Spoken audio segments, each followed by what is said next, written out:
exploring lakes, rivers, and reservoirs across the country with an unyielding goal to enlighten viewers from a fisheye perspective.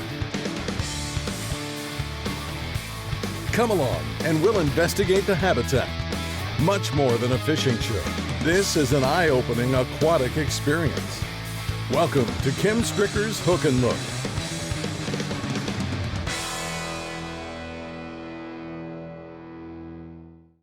In the fish world, a calendar doesn't hang on the wall. There's no printed agenda, no schedule of activities. Yet, the fish sense a seasonal cycle and are stimulated to biologically respond. On this week's episode, Hook and Look host and producer Kim Stricker probes the aquatic environment of a small northern lake to document the movement of pre-spawn largemouth bass over the duration of a brief warming trend. His efforts are rewarded and will provide us all with some reason to the season.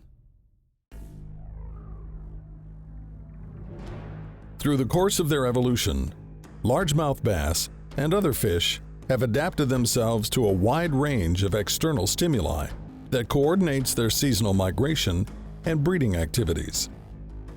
Photoperiodism is the physiological reaction of organisms to the length of day or night, in combination with water temperature, are generally considered the two most important governing factors. Throughout the northern states, as winter's icy blanket begins to thaw, days grow steadily longer, and the sun's penetrating rays initiate a gradual warming trend, thus triggering a biological transition among the populace below the water's surface, fauna, as well as flora. Bluegills, crappie, and bass can be observed abandoning their deep-water winter haunts and migrating towards the warming water in the shallows. It's at this time that the bass will begin fattening up, building energy for the rigorous task ahead. This pre-spawn bite, this narrow window of opportunity to catch a hefty trophy, is what makes this the most sought-out time of the year among bass anglers. So it's with that thought in mind, Kim watchfully maneuvers his boat along the outer weed line of a small inland lake, secures a tour-grade Rage Blade to 20-pound test Seagar fluorocarbon line, and prepares to take advantage of Michigan's newly expanded catch and immediate release bass season.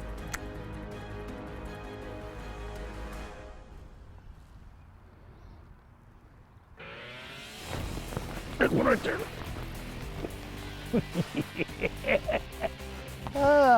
Start the morning off.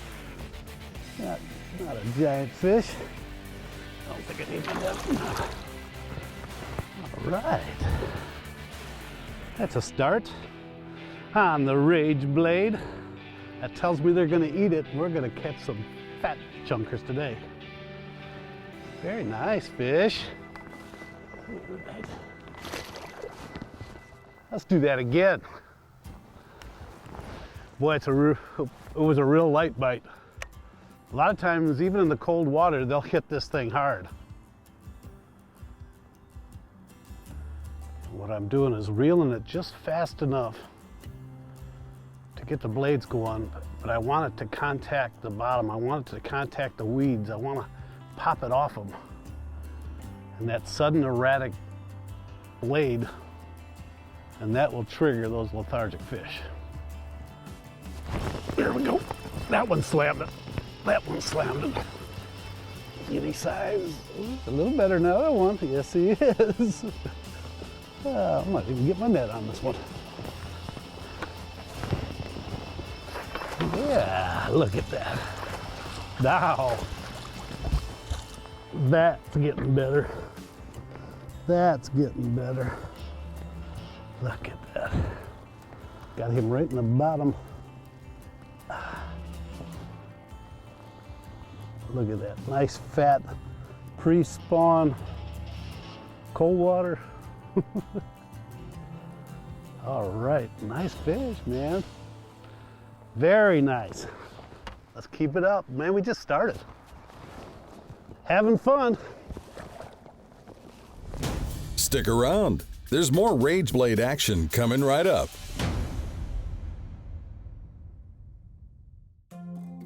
Hook and Look is brought to you by Strike King Lure Company, #1 in fishing lures. Seagar, trust Seagar when everything is on the line. Power Pole, swift, silent, secure. AquaView, reinventing underwater cameras. And by Indian River, Michigan Tourist Bureau, pure water, pure trails, pure north. I'm thinking those fish are shallower than I think they are. They're up on it a little bit. The bites have been coming up on the top of the flat. Not real shallow, but near the break, but not off the break. That doesn't mean at this point there's not any fish off the break, but just trying to put it together.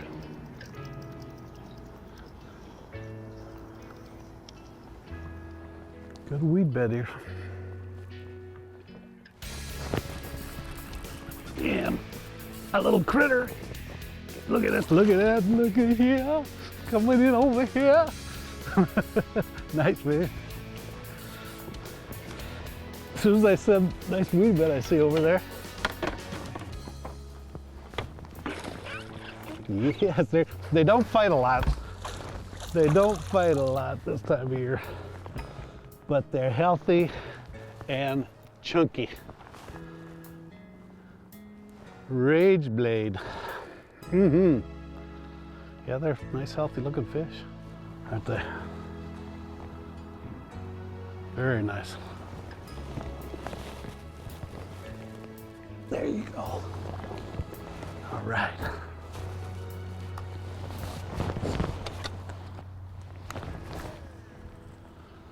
What this is a big flat point that comes out with deep water all around it. There he is right there. That's a good fish too. Another solid one. Another solid one. Get over here. Get on up here. Oh, I thought it was big right now. Fun stuff. Fun, fun, fun. You got it. Rage Blade City. Thanks for tuning in. The point I was targeting, for that matter, pretty much the entire circumference of the lake, had a narrow weed line that grew from a depth of 5 to 12 feet along the deep drop-off. I positioned my boat off the break and was presenting my cast diagonally past the weed line up on the shallow flat. Although bites were possible anywhere throughout the weed bed, most were coming on the inner edge. Now let's take an in-depth look at the target area. The early growth of aquatic vegetation that line the drop-off in this particular lake consists of a mixture of primarily Illinois pondweed and water milfoil. You'll notice how the pondweed grows taller and sparser, mostly towards the outside edge, whereas the water milfoil grows more dense and dominates the shallow edge. Both aquatic plants provide needed shelter and security to bait fish, bass, and more importantly, their offspring. The fish I caught weren't out off the edge. Let's catch them up on the flat a little bit.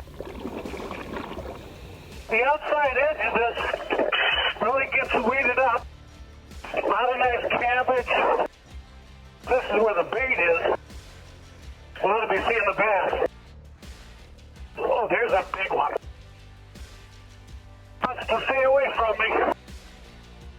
This bass was positioned on the outside weed edge in about 10 feet of water. As I follow, you'll notice he keeps his safe distance from me, never darting away, however visibly cautious of my presence. At this phase of the spring migration, the bass are progressively working their way shallower and not returning to their deep, cold winter haunts. Each day, as the surface water temperature grows increasingly warmer, the bass will stage along the weed edge adjacent to deep water, making brief advancements onto the flat to feed. The bottom's coated with sand grass that's got algae on it. When we were casting, we would come across one here in the area, get a couple of bites in one area, but it's not like there's fish all over the place. There we go. Get over here. That's like a decent fish too. Get over here. Oh yeah, that's a good one. That's a good one. Get my net.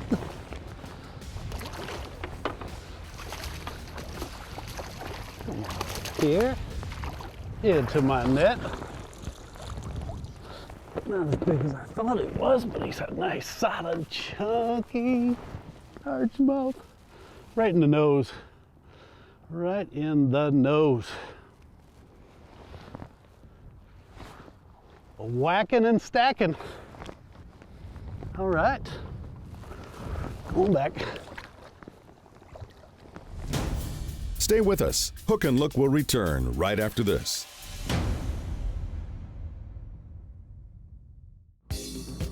Hey, let me share with you a couple of functionality features of the Evinrude E-Tech G2 that I feel worthy of mention. In an effort to eliminate mechanical gear shifting and the problems inherent with cable controls, rods, and linkage, Evinrude designed the E-Tech G2 with electronic shifting. Now with ease, a digital signal is sent from the helm and is received in the actuator located at the top of the lower unit. A small electric motor then shifts the gears. The same holds true for the throttle as well as the optional foot throttle. Additionally, by eliminating the cumbersome apparatus of conventional steering and throttle, Evinrude was not only able to clean up the rigging, but was able to engineer an engine with a greatest in class 81-degree tilt angle, which tilts the engine completely out of the water, avoiding corrosion and keeping the lower unit clean. Just another reason I choose Evinrude.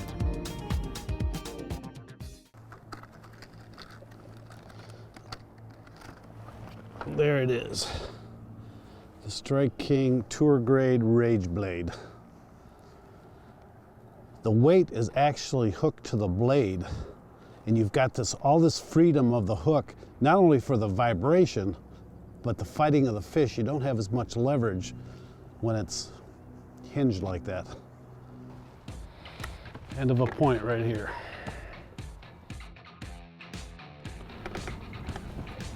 That's where I was in 9th grade football. The coach said, good potential. I made you suck. You could ride the bench. There we go. That feels like ooh, that's a good one. That's a good one. Nice fish. Look at that. Nice. There we go. That's a decent fish. That's like the one I lost. Yeah. The Strike King Tour Grade Rage Blade. Bladed swim jig. That thing is it's a good bait all year long, but I love it when the water's cold. And so do these chunks. Nothing wrong with that one. Thank you so much, fish. Very nice.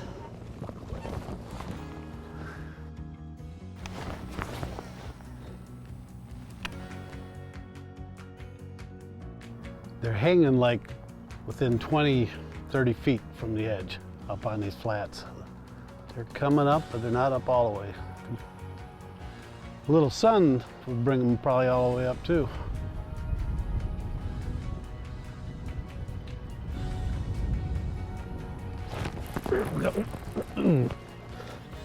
Ooh, that is a good one. Oh man, another solid fish. Look at that. Oh man, come over here. Another good 3-pounder to it. Man, Rage blade, I'm loving this. Loving this. Right in the nose. Another fatty. Another fatty, fatty, fatty. Fun stuff. All right. Going back. To stay connected with Hook and Look, like us on Facebook. We'll be right back. This portion of Hook and Look is brought to you by Ranger Boats, still building legends one at a time. Evinrude, introducing the all-new Evinrude E-Tech G2. Sims Fishing Products, the choice of professional guides and anglers worldwide. Dr. Edward Lonieski, ethical and effective stem cell therapy. And by Sportfish Michigan, your source for the top charter captains and guides. Welcome back. Overnight, high pressure dominates, dissipating the clouds and revealing a cool but glorious bluebird morning. Here's a good one. Ooh, that's a little better one. Yeah. Ain't fighting much, are they? Oh. Good chunk. Good chunk on this sunny day. What a difference a day makes. That's Michigan weather. One day you got rain, next day you got snow, the next day you got a nice bluebird sky.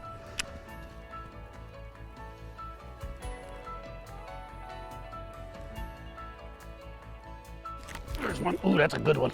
Ooh, that's a good one. That's a good one. Oh, that's a dandy. Yes, sir. Oh, here goes the boat. Get over here, man. You inhaled it. Look at how he just sucked down that tour grade. Oh, all the way to the back. Tour grade Rage blade. I thought it was better than that, but that's still a nice fish. That's a good chunk 3-pounder. Good deal. Good deal. They're starting to come up now. It's been slow for the most part today in that bluebird time, but it just took a while for the sun to warm things up. But all right.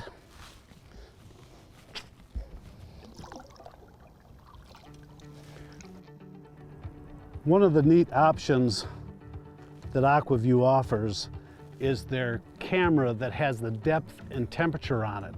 And today I can show you on the AquaView the whole reason for this season, that water temperature warming and those largemouth pulling up from the deep to get to the warmer water and spawn. I mean, yesterday our temperature during all that cloud cover was 52, 53 degrees, but today we had that bright sun all day.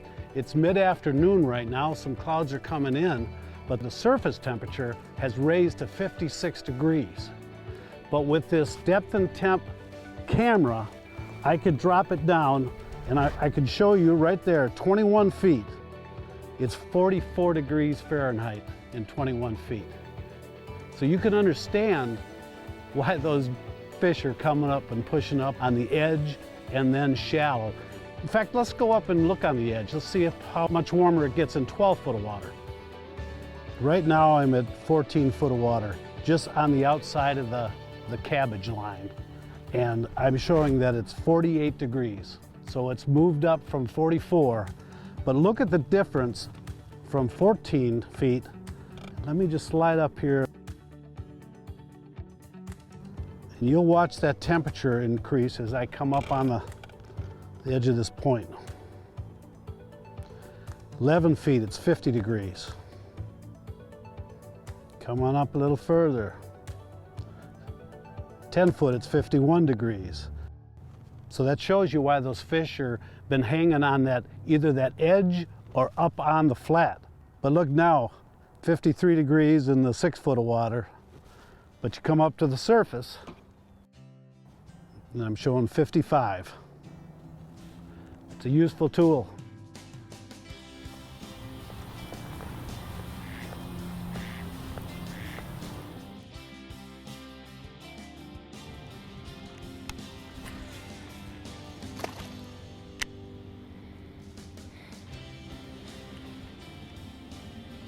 Deep break here. You'd think if we caught him over there, we'd catch him here. There's one.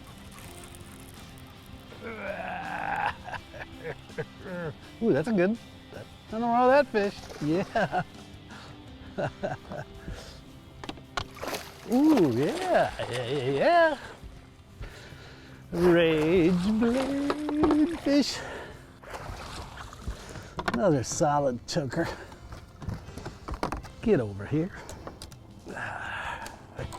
Got him right in the chinny chin chin. Another solid healthy fish. Pre-spawn. No doubt, this is a productive and very transitional time of the season. And it's amazing how quickly these bass move up. Just 2 more warm, sunny days later, and presto, these fish were shallow, making their nests. Thanks for appreciating our efforts, and be sure to tune in next week for another episode of Hook and look.